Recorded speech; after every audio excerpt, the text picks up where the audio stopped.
കോടതി നടപടി മൊബൈൽ ഫോണിൽ ചിത്രീകരിച്ച CPIM നേതാവ് കസ്റ്റഡിയിൽ. കണ്ണൂർ പയ്യന്നൂർ നഗരസഭ മുൻ വൈസ് ചെയർപേഴ്സൺ ജ്യോതിയെ ആണ് കസ്റ്റഡിയിലെടുത്തത്. പയ്യന്നൂരിലെ CPIM പ്രവർത്തകനായ ധനരാജ് വധക്കേസുമായി ബന്ധപ്പെട്ട് തളിപ്പറമ്പ് അഡീഷണൽ സെഷൻസ് കോടതിയിലാണ് ഈ സംഭവമുണ്ടായത്. സമീർ C. മുഹമ്മദ് ഉണ്ട് കണ്ണൂരിൽ നിന്ന്. സമീർ, വിവരങ്ങൾ എന്തൊക്കെയാണ്?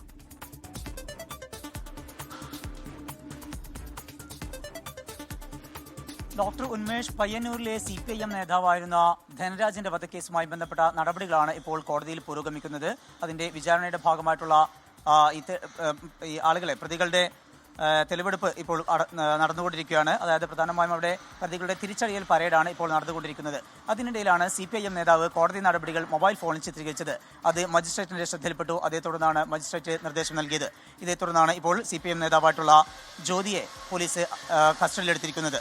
ഈ കോടതി നടപടികൾ ഇങ്ങനെ ചിത്രീകരിക്കാൻ പാടില്ല, അവിടേക്ക് മൊബൈൽ ഫോണോ മറ്റൊന്നും ഉപയോഗിക്കാൻ പാടില്ല, അത്തരത്തിലുള്ള നിർദ്ദേശമുണ്ട്. അതുമായി ബന്ധപ്പെട്ടുള്ള കർശനമായിട്ടുള്ള നിർദ്ദേശമുണ്ട്. ആ നിർദ്ദേശങ്ങൾ ലംഘിച്ചുകൊണ്ടാണ് CPIMന്റെ പയ്യന്നൂർ നഗരസഭ മുൻ വൈസ് ചെയർപേഴ്സൺ കൂടിയായിട്ടുള്ള ജ്യോതി അവിടേക്ക് എത്തുകയും അക്കാര്യങ്ങളെല്ലാം തന്നെ ഫോണിൽ ചിത്രീകരിക്കുകയും ചെയ്തത്. അത് ശ്രദ്ധയിൽപ്പെട്ടതിനെ തുടർന്നാണ് അവരെ കസ്റ്റഡി എടുക്കാൻ വേണ്ടിക്കൊണ്ട് മജിസ്ട്രേറ്റ് നിർദ്ദേശം നൽകിയത്. അതനുസരിച്ചാണ് ഇപ്പോൾ പോലീസ് ഇവരെ കസ്റ്റഡി എടുത്തിരിക്കുന്നത്.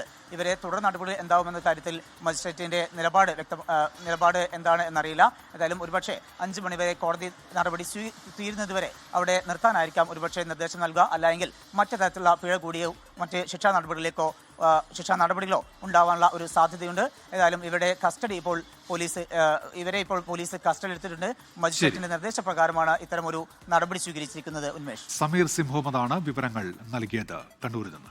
ലോകത്തെവിടെയായാലും ഏത് സമയത്തും 24 വാർത്തകളും ഓഗ്മെന്റഡ് റിയാലിറ്റി പാക്കേജുകളും എക്സ്പ്ലെയിനറുകളും വിശദമായി കാണാൻ ഞങ്ങളുടെ YouTube ചാനൽ നിങ്ങൾക്ക് സബ്സ്ക്രൈബ് ചെയ്യാം.